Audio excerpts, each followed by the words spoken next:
अलीज़े की मेहंदी पे सालार जब सज्जल को देखता है तो उसे हैरत अंगेज़ खुशी होती है, क्योंकि उसे तो पता ही नहीं था कि सज्जल अपने जिस कज़न की शादी के लिए छुट्टी मांग रही है वो कोई और नहीं बल्कि ताबिश है, जिसकी शादी अलीज़े से हो रही है। और रमशा से सालार के चेहरे पे ये खुशी बर्दाश्त नहीं होती। उसे तो पहले ही डर था कि कहीं सज्जल और सालार का आपस में अफेयर न चल जाए।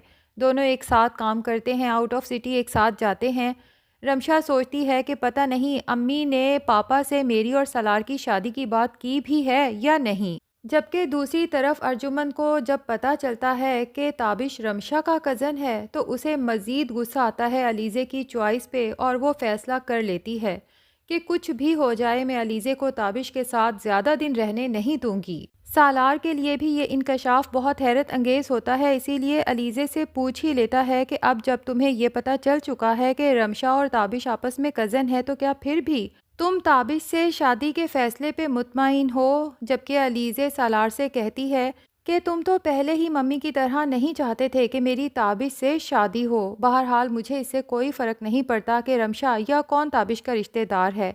मैं सिर्फ ताबिश से मोहब्बत करती हूँ और मेरे लिए इतना ही काफ़ी है। अब सालार सज्जल को मज़ीद अपनी मोहब्बत का एहसास दिलाने के लिए एक महंगा सा ड्रेस लेके उसे पार्सल करवाता है और साथ ही सज्जल को कॉल करके कहता है कि मैं चाहता हूँ कल तुम मेरी पसंद का ड्रेस पहनो, मुझे पता है तुम उसमें बहुत खूबसूरत लगोगी। जिस पे सज्जल कहती है कि सालार इन सब चीज़ों की ज़रूरत नहीं थी।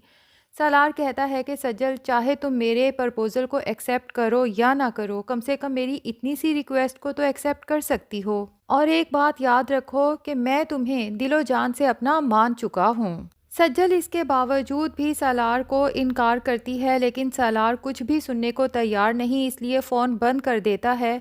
लेकिन उसे पता ही नहीं कि पीछे रमशा उसकी तमाम बातें सुन चुकी है।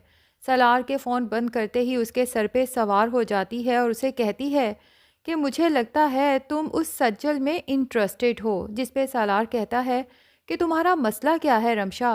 तो रमशा बहुत ढिठाई से कहती है कि सालार तुम हो मेरा मसला। और फिर सालार से कहती है कि तुम शायद सज्जल की हकीकत को जानते नहीं हो, मैं तुम्हें उसकी सारी हकीकत बताती हूँ। अब यकीनन रमशा सज्जल पे वही तमाम पुराने इल्ज़ामात दोहराने वाली है सालार के सामने, जिन झूठे इल्ज़ामात के साथ वो सज्जल को माजी में भी अपनी माँ और दादे के सामने बदनाम करने की कोशिश कर चुकी है। सालार से कहती है सज्जल की तो आदत है लड़कों को अपने पीछे पागल बनाना, इसके माजी में बहुत अफेयर्स थे, तुम बिला वजह अपना वक्त उसके पीछे ज़ाया कर रहे हो। सालार रमशा की बातें सुनता है तो उसे यकीन तो नहीं आता, क्योंकि जितना वो सज्जल को जानता है सज्जल ने तो सालार जैसे लड़के की दोस्ती की ऑफ़र को ठुकरा दिया था, जिससे दोस्ती करने के लिए लड़कियां तड़प रही होती हैं।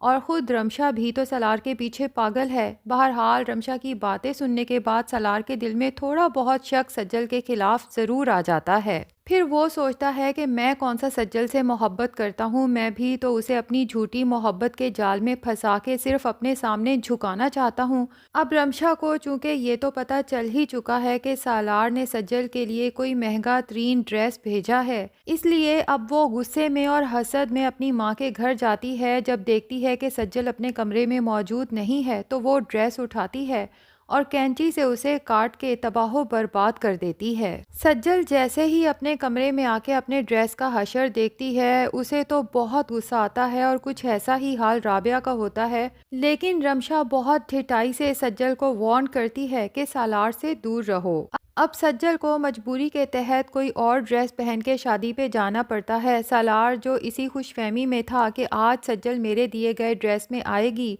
तो साबित हो जाएगा कि वो मेरे जाल में आहिस्ता आहिस्ता फंसती जा रही है। लेकिन जब सज्जल को किसी और ड्रेस में देखता है तो सालार को तो शदीद गुस्सा आता है कि आखिर ये सज्जल अपने आप को समझती क्या है। तो फैसला कर लेता है कि पीछे तो मैं अभी भी नहीं हटूंगा, इसलिए सोचता है कि मुझे तैमूर अंकल से बात करना होगी कि मैं सज्जल से शादी का ख्वाहिशमंद हूँ।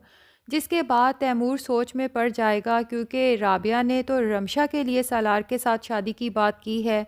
इसलिए जब सालार के सामने अपनी बेटी रमशा का प्रपोज़ल रखेगा तो सालार कहेगा कि अंकल मैं आपकी बहुत इज़्ज़त करता हूँ, आपका हर हुक्म मेरे सर आंखों पे लेकिन मैं रमशा से शादी नहीं कर सकता। अब सालार जब सज्जल को अफसोस से देखता है तो सज्जल भी बहुत शर्मिंदगी से नज़रें झुका लेती है। रमशा तो इस मंज़र को खूब इंजॉय करती है, जबकि राबिया रमशा के पास पहुंच जाती है और उसे कहती है कि आखिर तुम्हें ये सब करके क्या मिला। तो रमशा बड़ी ढिठाई से अपनी माँ से कहती है कि सुकून और खुशी जो हमेशा ही मिलती है जब भी मैं सज्जल को नीचा दिखाती हूँ। राबिया को तो अब अपनी बेटी रमशा की ढिठाई पर शदीद गुस्सा आने लगा है, इसीलिए उसे कह देती है कि रमशा एक बात याद रखना, जो लोग दूसरों को नीचा दिखा के बर्बाद करके अपने लिए खुशी ढूंढते हैं, वो लोग सारी ज़िंदगी खुशियाँ ढूंढते ही रह जाते हैं, क्योंकि उन्हें हकीकी खुशी कभी भी नसीब नहीं होती। दूसरी तरफ सालार सज्जल से जाके कहेगा कि तुम्हें शायद मेरे जज्बात की बिल्कुल भी कदर नहीं है। बहरहाल तुमने मेरा दिया हुआ ड्रेस तो नहीं पहना, फिर भी बहुत खूबसूरत लग रही हो। शायद वो ड्रेस पहनती तो मज़ीद खूबसूरत लगती। दूसरी तरफ अलीज़े और ताबिश की शादी बिलाखिर खुश असलूबी से हो जाती है और अलीज़े ताबिश को पाके बहुत खुश होती है। लेकिन अर्जुमन जो फैसला कर चुकी है कि अब अलीज़े को ताबिश और उसकी माँ के खिलाफ कैसे करना है, अगले दिन से ही अपना खेल शुरू कर देती है।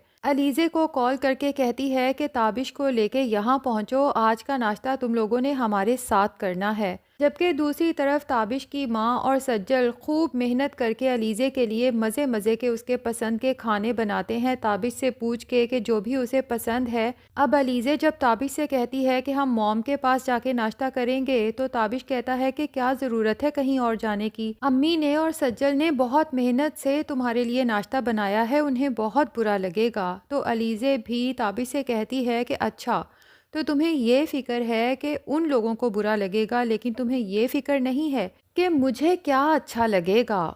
दूसरी तरफ अर्जुमंद अहमद से कांटेक्ट करती है और रमशा के पास्ट के बारे में सारी मालूमात हासिल करती है। तो अहमद बता देता है कि किस तरह रमशा ने पहले मेरे साथ मोहब्बत का चक्कर चलाया, लेकिन जब मैं उसके जाल में नहीं फंसा बल्कि अपनी माँ के कहने पे अपनी कज़न से एंगेजमेंट कर ली, तो रमशा ने मेरी एंगेजमेंट तुड़वाने के लिए मेरी मंगेतर के सामने अपनी ही बहन सज्जल के ऊपर इल्ज़ाम लगा दिया कि उसका और मेरा अफेयर चल रहा है, जिसके बाद मेरी माँ को इस कदर तकलीफ पहुंची कि वो इस दुनिया से ही चली गई। मेरी ज़िंदगी का मकसद अब सिर्फ और सिर्फ इस रमशा को तबाह बर्बाद करना है ताकि मैं इससे अपना बदला ले सकूं। तो अर्जुमन कहती है कि मैं इसमें तुम्हारा भरपूर साथ दूंगी, लेकिन तुमने अब सामने से वार नहीं करना, तैमूर पाशा को इस बारे में पता नहीं चलना चाहिए। और उधर रमशा को अहमद की तरफ से धड़का तो लगा हुआ है, जैसे ही आंखें बंद करती है यकदम उसके सामने अहमद का गुस्से से भरपूर चेहरा आ जाता है, लेकिन फिर सोचती है कि अब काफ़ी दिन से वो मुझे नज़र नहीं आया, लगता है मेरे गार्ड्स को देख के डर गया है।